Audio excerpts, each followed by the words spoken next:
going to show you how to make this necklace and earring set with the Flash of Color treasure bag. However, if you do not have the treasure bag, as I always say, you are not left out of this video because you can just use something similar and use it as a techniques video so that you can draw some inspiration and some ideas from the tutorial and make something similar in your own stash.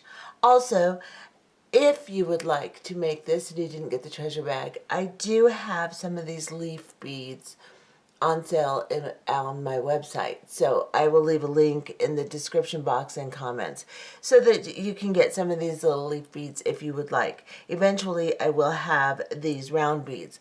Most of the things you see in my tutorials that I use from the treasure bags, a lot of things I will later get the beads for, and you can go in and get some, because those tutorials still circulate and people still want the stuff. So I don't usually have it initially, but if you keep checking the website for things that I have done in past tutorials, you'll probably find the things you're looking for. Just wanted to put that out there. Anyway, so this is what we're going to make today. And if you do not have the treasure bag, don't worry. Just follow along, use some stuff from your stash, and let's make a pretty necklace and earring set. And let's get started. Okay, for this project today, I will be using beads from the Splash of Color treasure bag. However, you can use whatever beads you would like. Whenever I do these videos, it is more of a techniques video to give you ideas on what you can do with your own beads also, not just the treasure bags. So if you use something similar in shape and size, you can get basically the same thing, or use the technique and do something completely different. It doesn't matter. So what I'm going to be using is, I'm going to be using 6 12mm round beads. These are the hand-painted beads that are in the, or painted flower beads, I'm not sure that they're hand-painted, that are in the treasure bag. I'm going to use all 6 of them. Then I'm going to use this large leaf as my focal. So you can use any pendant that you would like. This is the one I'm going to be using, and it has a bail that is forward like this, vertical, so that I can just slide it through. If yours has one that's sideways, then just put a jump ring on it and you can use whatever pendant you would like so that you can slide it through. It's just the position of the loop is important when you're stringing it. Then I'm going to be using some head pins. These are ball head pins, and I'm just going to need several of these. So I have a little pile of these out. We'll also be making a pair of earrings. So the ear wires that are in your treasure bag will work fine, or you can use whatever ear wires you'd like. We're also going to be using some large jump rings. I have a 7 or 8mm round jump ring here. You can use whatever size you'd like, but you want it to be rather large because we are going to do some specific things with it. It takes a little bit larger jump ring. This is the ones that were in the Summer Bling Fling bag. So you can use those, or you can use whatever you have on hand. I'm also going to use a little bit heavier gauge jump ring here. And this is a smaller jump ring. It's about a 4mm round jump ring with a 3mm round internal diameter. So I'll have a few of those on hand, and that's probably just for my clasping.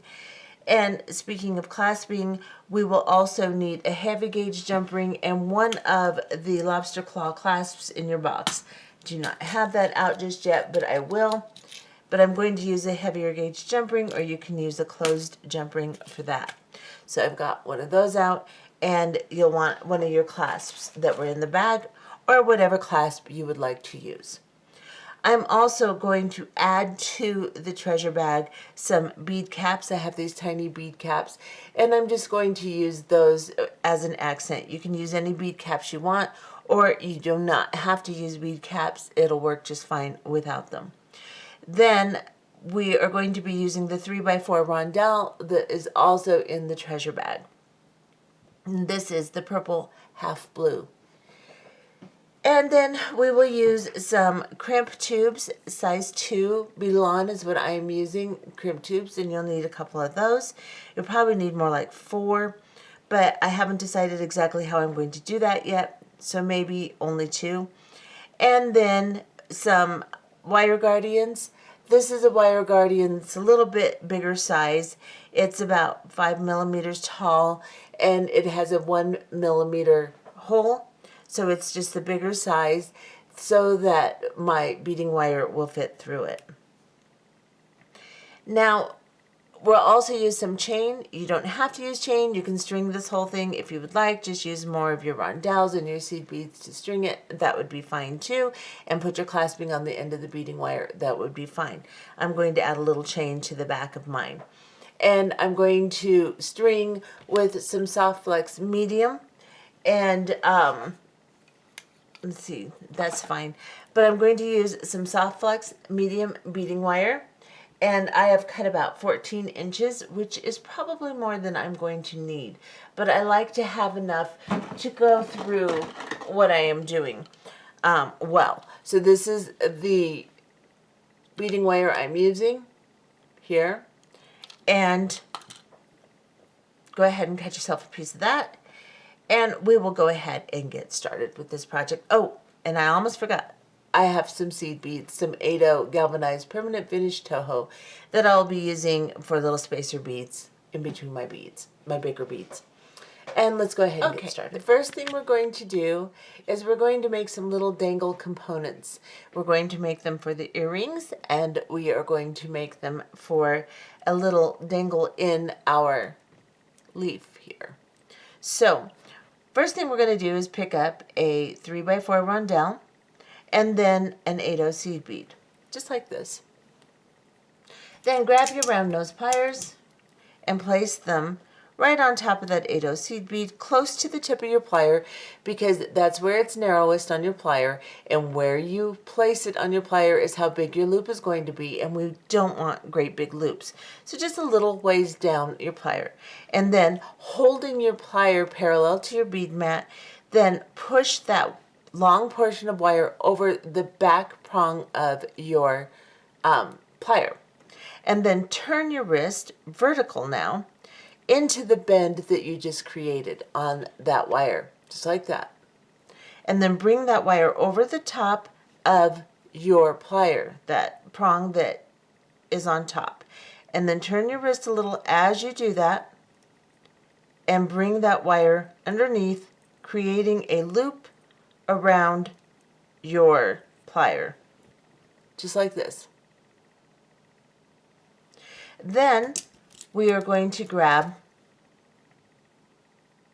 a pair of flat nose, chain nose, whatever you would like, and place it on that loop that you just created. Have your extra length of wire the same angle as your plier, so they're parallel to each other. If this was down this way, it would be parallel. Then I'm going to switch this into my left hand and hold it with my left hand.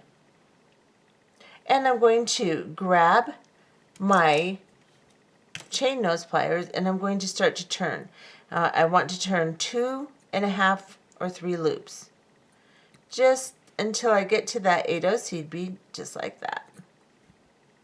And let me actually get into camera here. And then I will take my flush cutters, and while I'm still holding on to that loop, I will cut this as close as I can, and then I will use a small pair of pliers to tuck that in. Now, if you happen to have some of these Xeron combination of crimping pliers and chain nose pliers, they work really good. And you can also use, because there's a couple of little divots in here to shape your crimp tube with, you can use that to tuck your wire in too. So you can put it into one of the smaller little divots and just tuck your wire in with it. Works really good. If you have a regular pair of chain nose, then just use the tip. So I'm just going to tuck that little tail in, nice and neat. Come here, you.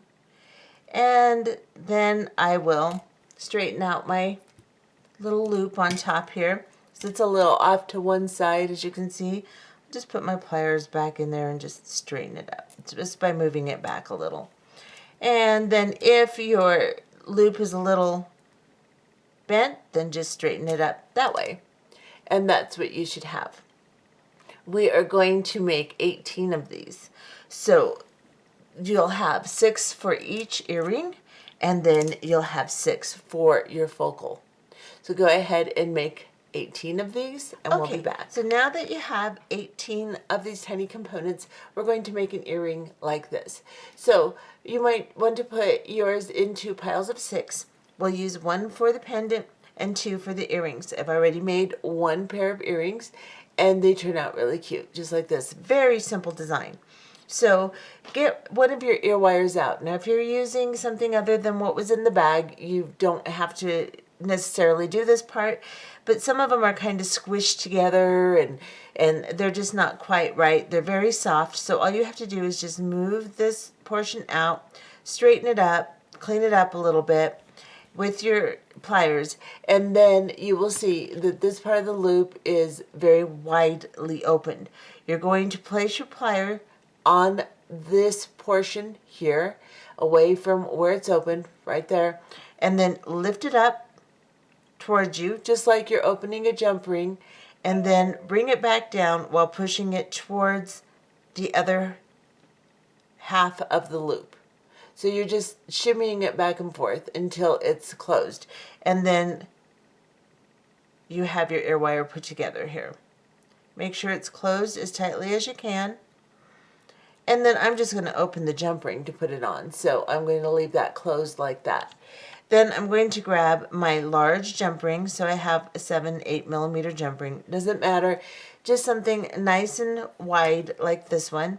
I'm going to place my plier on one side of the opening. My opening's right here. And then place another plier on the other side of the opening and crank it open by twisting it. Just like that. Then I'm just going to drop 6 of my components onto this jump ring.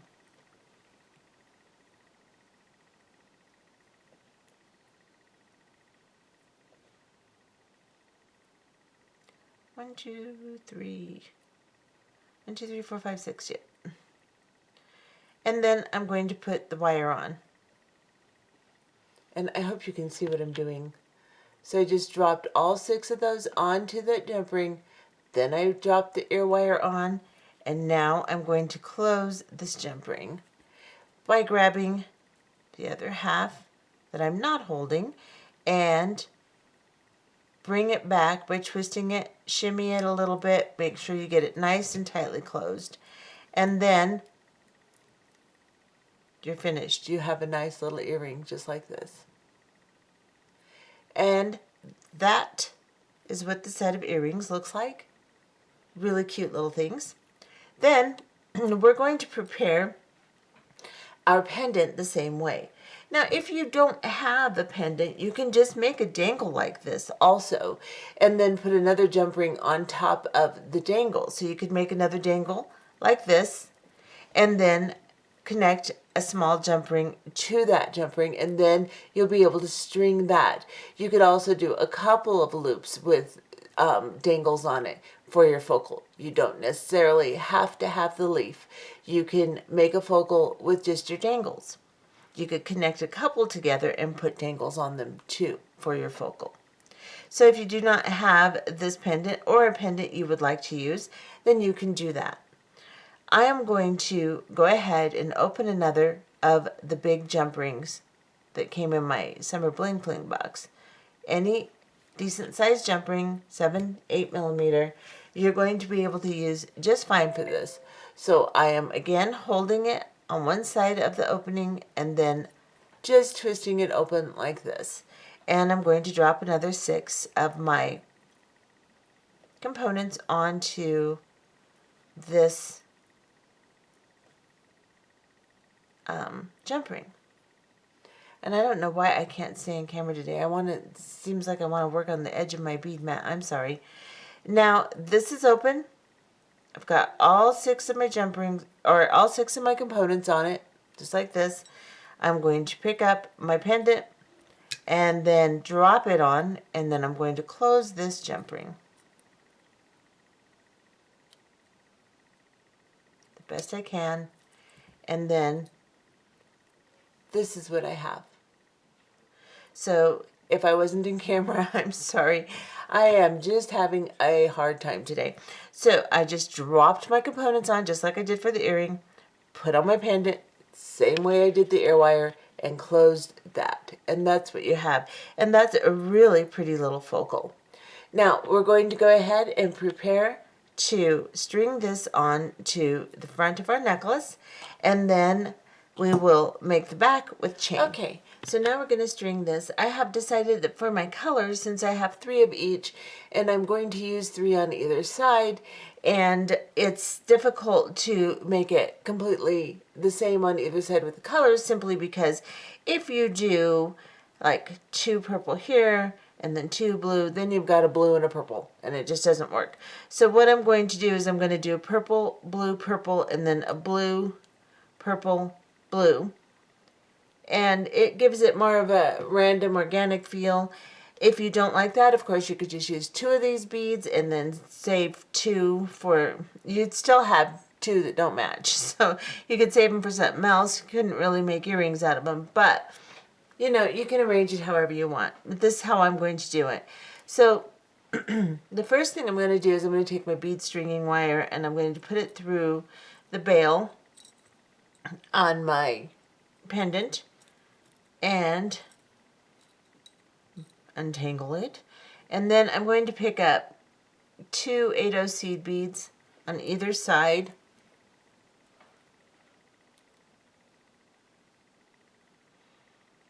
And then I'm going to pick up a 3x4 rondelle, and then an 8/0 seed bead, and a 3x4 rondelle. And you can string both sides at the same time if you want, or you can just do one side. And I will probably do one side more than the other just to show you, so we can do most of the stringing off camera. So what I have is 2 8/0s, a rondelle, an 8/0 and a rondelle on either side of my pendant, just like this. And then I'm going to pick up a little bead cap. Of course, you don't have to use a bead cap. You could just do another 8/0 seed bead. And then I'm going to pick up blue on this side first of my big beads, and then another big bead cap, making sure that the open part is towards the bead, the bigger part of the bead cap, of course. And then I'm going to pick up another rondelle, and then a seed bead, and then a rondelle, and a bead cap.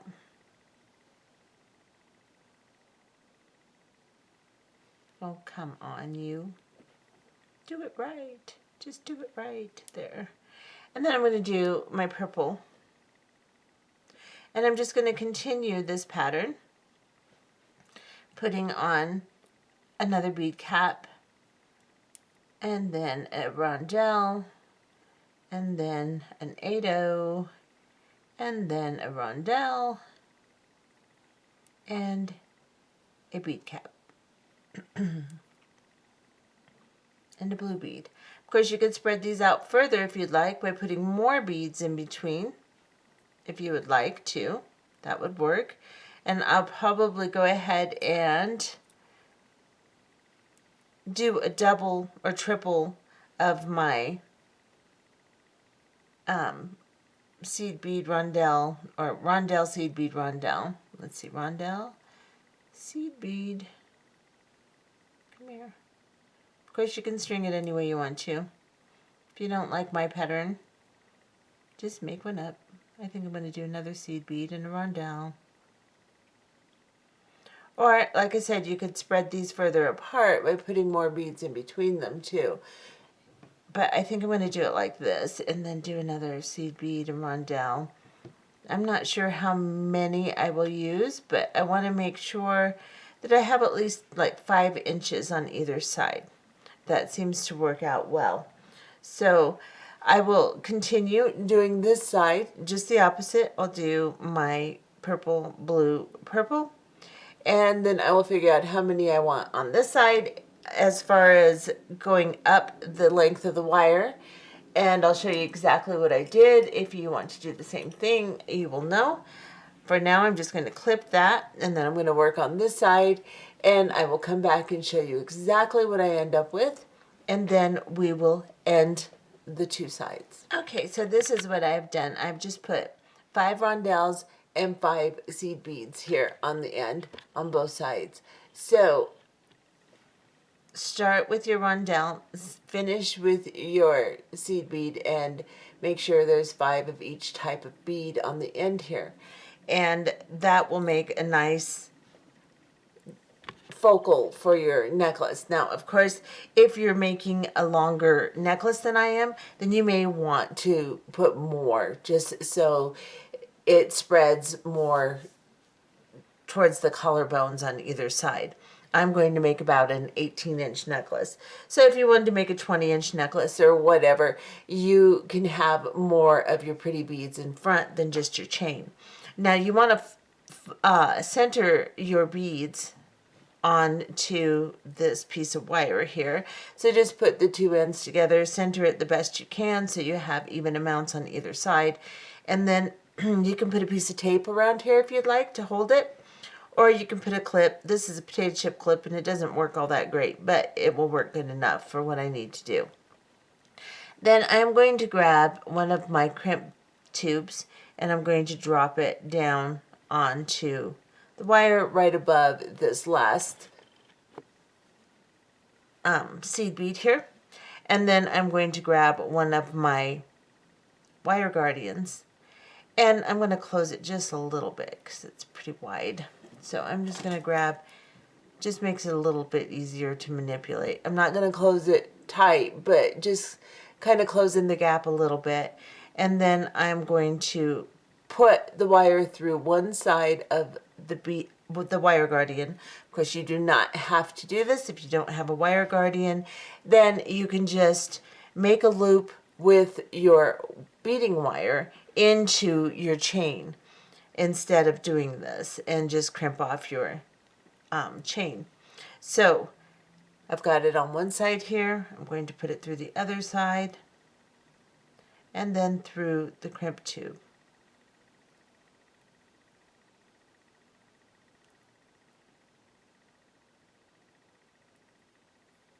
Okay, let me give myself more room here. If you scoot it up away from the beads, it will work a little bit better. Like this.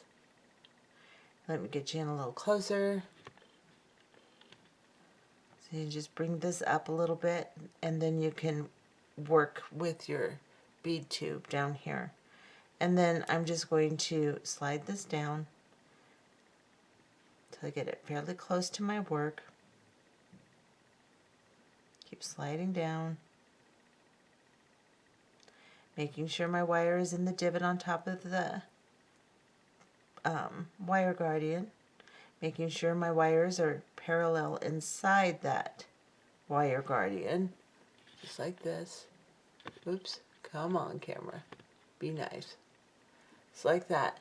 And then I'm going to try to pull it a little tighter so there isn't quite so much wire showing. There's going to be some.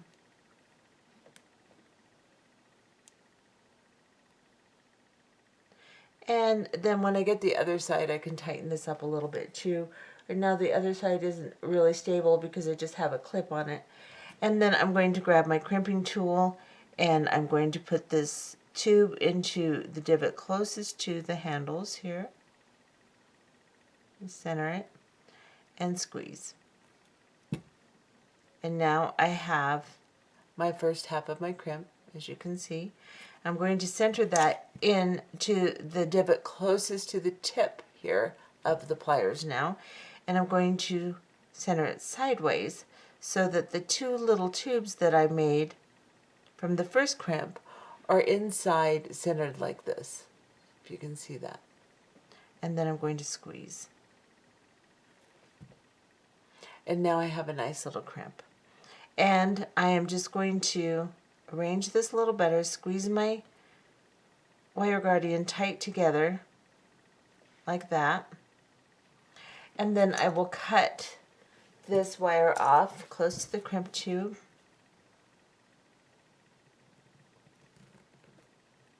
Oh, those don't work with a darn. Let's get this pair. There we go. Straighten it all out. And then there's one side of my necklace. And I can get that little bit into the seed bead there. Now I can take that side off. Just so you can see what I'm doing. I can take the clip off at this side. I can pull on the wire, make sure that everything's nice and tight and looks good on this end. I don't want it so tight things won't move, but I am using soft flex, so things are a little bit more flexible and it will work out fine. And then I'm going to do the same thing on this side. I'm going to drop my crimp tube down first, and then my wire guardian. Bring my wire guardian down, go into this side, shift that around. Come here. Okay. Then I'm going to squeeze this together more. It's just easier to deal with, and your wire goes in there a little bit neater if your wire guardian is closer together on the tube side. And then I'm going to put this in this side and go into the crimp tube. If you can go into your first bead down there, that's fine too, but I'm not even going to try. I'm just going to arrange my wire guardian on here nice and neat, making sure that my wires are parallel inside that crimp tube and not crossing each other. I'm going to squeeze this wire guardian together just a little bit more, so I get my wires in there nice and neat. And you are going to see a little bit of your wire. This is a medium wire. You're going to see it. It's not gold. We're using gold findings, but the wire guardian will help kind of camouflage it. Now it's the same thing. I'm going to use this divot here, the divot closest to the handle. I'm going to center that crimp tube on it and squeeze. And now you can see I have encased both of my wires inside little tubes. I've got a divot in the middle. Now I'm going to place it in the very first divot on my crimp tool, closest to the tip of the plier, and I'm going to place it to where the two tubes touch the sides of my crimp tool. So I'm going to place it in there sideways, like this. And then I'm going to squeeze. And now I have a really nice little crimp. And if this isn't working for you, if crimping isn't working for you, it's probably your crimp tool. So you can get another one. These Xerons that I was using earlier, they're also crimp tools. So you would use this divot first, the one with the peak here. You would use that first to crimp with. And then you have 3 sizes here of the little round portion to shape it with. The second one is when you squeeze it together and shape. You have 3 on there. So these work really well too. Or you want a beadsmith crimp tool. That is the biggest issue I find with crimping. It's your tool and it's your crimp tube. Use bead along crimp tubes and use a nice crimp tool. I'm going to cut this, flush cut it really close. And just try to get that little tiny tag I have into my seed bead, like that. And this is what it looks like. 1, 2, 3, 4, 5. I thought that was uneven for a minute, but it's not. And then I can just kind of stretch it because it's soft flex, make it a little bit more flexible. And then we will cut a couple pieces of chain and attach them. I need to grab a couple more. I'm going to get a couple more small of these jump rings and cut my chain on either side. I'll show you exactly what size I cut it. And get myself a clasp, and we'll put that all together and we'll be done. Okay, so I laid out my focal here onto my beadboard so you can see how you can also measure it as you're doing this so you know what you end up with. Generally, when you make a focal from the 5 to the 5, that's pretty good. Unless you're making it for a much bigger person, then you might want to go from the 6 to the 6 so that there's more focal in front of the neck. For me, it works pretty well from 5 to 5, and that's about medium size general rule. And if you're small, 5 to 5 works well too. You'll just have more come up higher around your neck, which works fine too. The prettier part will be showing more. So I center this on the divot closest to the outside on the beadboard, and then I can measure and see how long I want my necklace to be. If I go to the 9 on this side and the 9 on this side, 9 plus 9 is 18, so I know I'm going to have an 18-inch necklace. If you want it to be shorter, then of course you can go 8 to 8, that will be your 16-inch necklace, and so on and so forth. So I have cut all the way to the 9. Now I am going to put a little bit of a extender on it with a few jump rings, and I'm going to have my clasp. So it's going to be a little bit longer than 18 inches when I finish here. But you just want to cut 2 pieces of chain the length that you want to establish the length of necklace that you want. Then I have put out a couple of bigger, heavier gauge jump rings here. So I have like 3 of these 8mm round jump rings here, and they're heavier gauge so that they can handle the clasping portion of my necklace. I have 3 small ones, which are about 4mm, I believe, and I will attach to my wire guardians the chain on either side with the 2 small ones, and then I'll use a small one for the lobster claw, and then we'll link together some bigger ones for the extender portion. So cut 2 pieces the same size. You can just make sure that you end on, I have to cut this little tiny one off here because this is a Figaro chain, so it's got big links and small links, and I like to deal with the big links when I am putting things together. And the reason I'm cutting instead of opening is because this is a welded chain, so you need to cut it and you can't open it. So now we've got this just like that.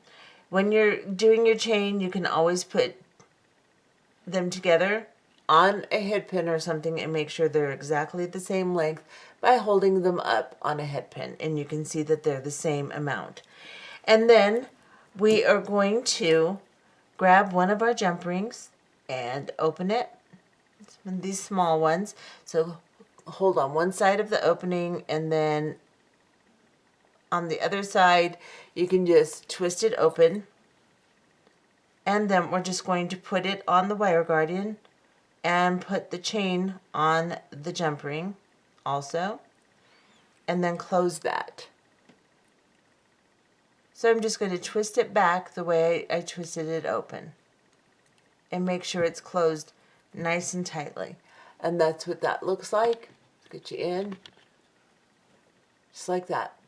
Now I am going to go up to the top here and see if this small one will work well with my lobster claw. Sometimes the loops on the lobster claw are pretty thick and you have to use a little bit bigger jump ring, but we're going to see if this works well. So I'm going to open this, slide my lobster claw on it, come here you, and then slide it on the last link of my chain here, and then close that jump ring by twisting it back the way I twisted it open. Just do the opposite. Close it tightly, and then that is attached. On this side, I will go ahead and put my chain on, and then I will just link a few jump rings on the end of it. So I'll go ahead and link the jump rings together here. I'm going to grab one, put it on the end. I've just opened it just by twisting it, just like I've been showing you, and then I'm going to close it tightly. And I will continue doing that until I have all 3 of them on. I will attach this end exactly the same way I did this end with the small jump ring, and we will be back. Okay, so I have attached my 3 jump rings on the end here, attached my chain, And that's what it looks like. I went ahead and made one more little component like we did for our dangles on our earrings and the pendant. And I'm just going to open one of these jump rings and drop it on there to give myself just a little bit of a fancy ending for my necklace here. So I'm just going to open this jump ring and drop this little dangle on here, just like this, and then close this jump ring.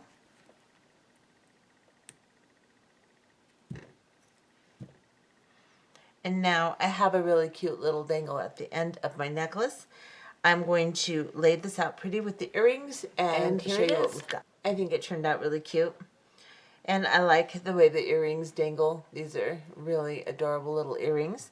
And that's a really simple set for you. And when you have really pretty beads like this, you don't have to get too crazy with it. You can keep it pretty simple and it looks really nice because the beads showcase themselves very nicely. So you can do something very simple like this and it doesn't look so simple. When you have it on, you can dress it up, you can dress it down, and I think that it works really well. So I hope you enjoyed this tutorial. Stay tuned. I'll have a few more coming up with this treasure bag, and I have a couple of things without the treasure bag, just regular tutorials. So hang in there and I'll have something you'll like, I hope. See you later. Bye-bye.